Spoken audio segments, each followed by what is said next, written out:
There's a fundamental fact about climate that always makes my blood boil. In 1982, Exxon Mobil published a beautiful 46-page report with a 10-page detailed index of sources.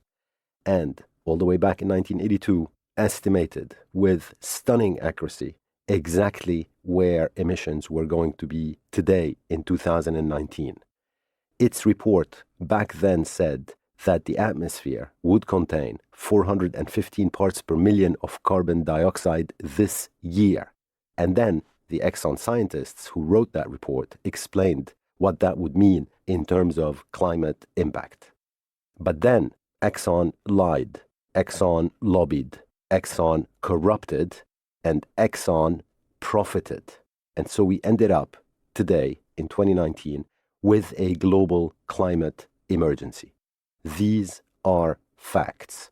Welcome to episode 24 of the Angry Clean Energy Guy with me, Asad Razouk. I am so happy you're here. Thank you.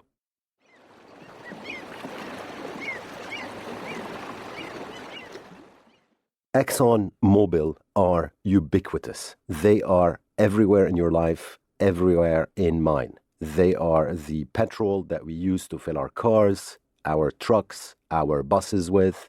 They are the fuel that powers planes and ships. They are the plastic that you see everywhere. But they are finally in serious trouble. In the first of several lawsuits that are today pending against all companies related to climate change, the people of New York kicked off a long-awaited trial in a civil lawsuit accusing Exxon of climate fraud. Now, this trial is expected to take 3 weeks in the Manhattan Supreme Court without a jury, and we should watch it carefully. The trial kicked off this week when the New York Attorney General told a judge that Exxon has been using 2 sets of books to hide the true cost of climate change regulations from investors and therefore defraud them. In other words, Exxon was pumping its stock price to a level that was not consistent with what it should be, and therefore deceiving investors with wrong numbers and wrong data and wrong math.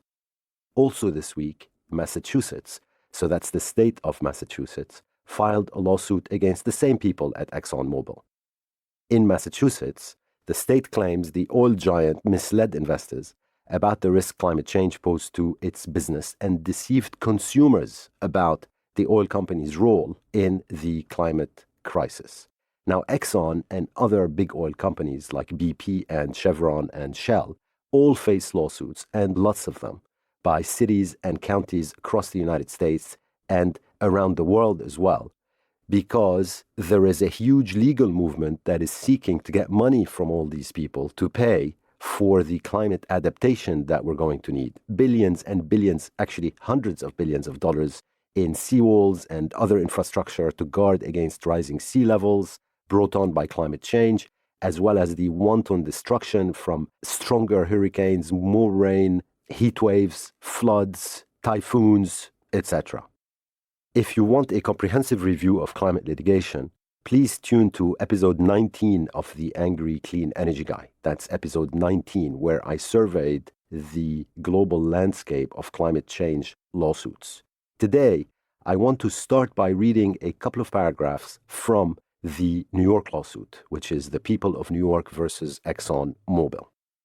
So here we go. This case seeks redress for a long-standing fraudulent scheme by Exxon, one of the world's largest oil and gas companies, to deceive investors and the investment community, including equity research analysts and underwriters of debt securities, concerning the company's management of the risks posed to its business by climate change regulation.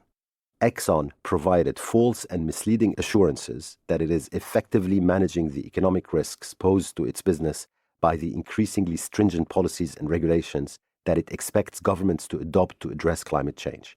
Instead of managing those risks in the manner it represented to investors, Exxon employed internal practices that were inconsistent with its representations, were undisclosed to investors, and exposed the company to greater risk from climate change regulation than investors were led to believe.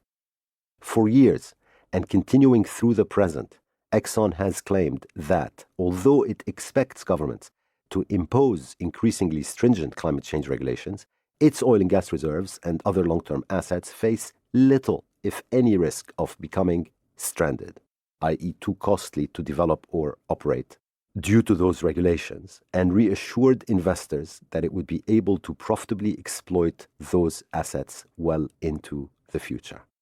So that's the bit I wanted to read from The People of New York versus Exxon Mobil.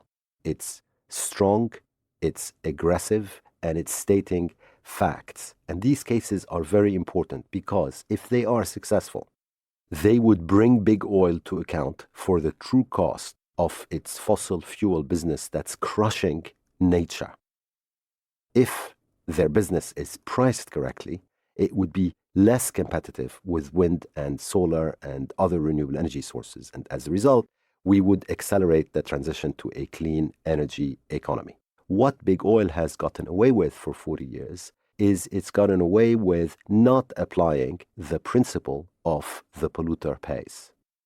Now, for these oil companies, current damages from climate and future damages from climate are incalculable. I mean, the numbers are tremendous. We're talking anywhere from $400 billion to several $1 trillion, depending on where we end up in terms of warming. And that's because you need to take into account how climate change is destroying our planet's diversity and all the financial losses and human suffering that result from rising seas and temperatures.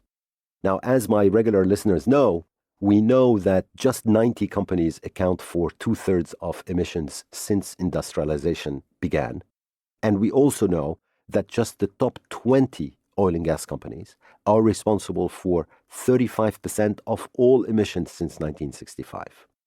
Now, what makes this really crazy is that Exxon knew since the 1970s that its business was altering the climate. But instead of doing the right thing, it repeatedly deceived the public, just as tobacco companies did, despite the fact that they knew that cigarettes caused cancer. But then they denied it, and they denied it, and they denied it. And Exxon Mobil did the same thing.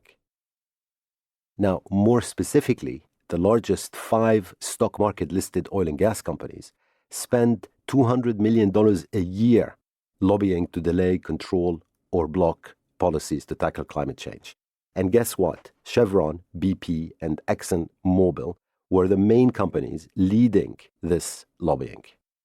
They spend this money on climate-denying think tanks, fake experts, fake research to confuse the public about climate science, a confusion that is everywhere to this day, while doubling down on their business model by continuing to increase their production of oil and gas. We also learned this week that the Big Five spent 250 million euros lobbying the EU since 2010. 250 million euros in lobbying expenses. Now, the green sectors, renewable energy, energy efficiency, green buildings, don't have anywhere near that kind of money to lobby anybody, and they hardly do any lobbying. And so what happens? Their voices get drowned by a wall of money erected by big oil. Exxon, for example, to this day, still plans to increase its oil output by 25% in the next 5 years, when we should be sharply reducing oil and gas production. Now, we're not going to get rid of oil and gas production between now and 2050, but we can decrease it by 90% and keep it to absolutely essential goods that we produce with oil and gas. And plastic, for example, for medical equipment might be one of those. But with solar and wind far more competitive than producing electricity from gas or from coal, the only thing standing between fueling the world with clean energy or destroying it are these lobbying dollars from Exxon and BP and Shell and Chevron. So these climate lawsuits are important because they are probably going to result in billions of dollars of fines and penalties. And that money is going to be necessary for communities everywhere to fight back and repair the climate damage and fortify their infrastructure for the storms ahead. Because remember, only the rich have the tools to fight climate change today. For everybody else, we're going to need big oil to pay up. A recent example of how the rich can fight climate change is Singapore. Its prime minister recently explained in his National Day rally speech how the country is going to have to spend $100 billion to build its defenses against the climate change impact that it already can see from rising sea levels. Now, not many countries can spend $100 billion only on climate change adaptation. Singapore can, but what about everybody else? Now, the key takeaway is that we are not in this mess because we are eating meat. We're not in this mess because of our flying choices, because we're flying too much. We're not in this mess because of plastic. We're not in this mess because we heat our homes with gas, and we're not in this mess because we drive our kids to school. We are in this mess because the oil and gas companies hid the truth and lobbied for 40 years to stop information leading to action against climate change. That's why we are in this mess. And so while I have all the time in the world for individual action, and I respect it and I would encourage it, we must all waste less, we must all consume more intelligently, and we must all do what we can to fight pollution. There is no question that our individual actions don't really matter that much in terms of actually effectively fighting climate change. The only thing that matters is for oil and gas output to go down 90% by 2050. And behind that oil and gas output is just a handful of companies. And what's between us and this happening is their wall of money and deceit and lies.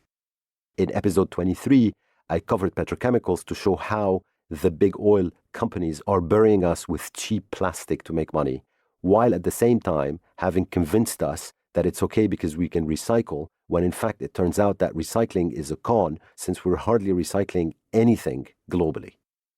Imagine a world in which the oil and gas companies, led by Exxon Mobil, did not lie, did not obfuscate, did not lobby, and did not corrupt. All the way back in the 80s, information would have spread to governments and citizens around the world. The price of oil, gas, and coal would have changed. The price of plastic would have changed. And all these price changes would have led to consuming less oil, gas, and plastic all the way back from the 1980s. Electrification would have accelerated, renewable deployment would have accelerated, and research and development into powering planes and ships cleanly and producing steel and cement without fossil fuels would also have increased. So many less people would have died from pollution. Instead, I have to walk around and be assaulted by aggressive, false, and unethical advertising by oil and gas companies everywhere I look. And I'll give you a small example. I recently flew from London to Singapore. In London, first I had to put up with ads by British Petroleum in the airport pretending to be a green company. And frankly, these ads were just gross. Then I had to put up with Shell ads trying to convince drivers to buy carbon offsets at pumps, which is just abusive because Shell is sourcing these carbon credits for almost nothing and then selling them to drivers at a profit. So therefore, not only selling more petrol to fuel cars, but also ripping off the consumers again by selling them carbon offsets that it's making a ton of money on. I mean, they have no shame. And finally, on landing in Singapore, I had to put up with Exxon ads that were plastering the airport, pretending that we're going to power the entire world with algae soon. I mean, it was just incredible dealing with BP, Shell, and Exxon non-stop while traveling. And don't believe any of it. They're all lies. Instead, look at the writing on the wall. The end of big oil is near and they know it. Recently, for example, and I'll give you 3 examples, Honda announced that it's going to stop producing gasoline-only vehicles in Europe by 2022. That's in 2 years. And it's going to replace all of that with hybrid and electric cars 3 years ahead of its previous schedule. So things are accelerating. And here's another example. After paying $30 billion of fines because it's been cheating on emissions worldwide, Volkswagen saw the light and has gone through a radical green reboot. It's spending $50 billion on electric vehicles, more than any other car maker, and it's got 70 electric cars in its pipeline. Basically, Volkswagen has bet the house on electrification and electric cars with no going back. If you look at US shale gas, investors in the US are now starving US shale gas drillers of capital, with bankruptcies going up in that sector. There's been 33 bankruptcies in US shale this year, 27 of them since May, which is only a few months ago. And that's as many as in all of 2018. And it's not going to get better for any of them. The signs abound that we've turned the corner. So we must push back against big oil propaganda forever.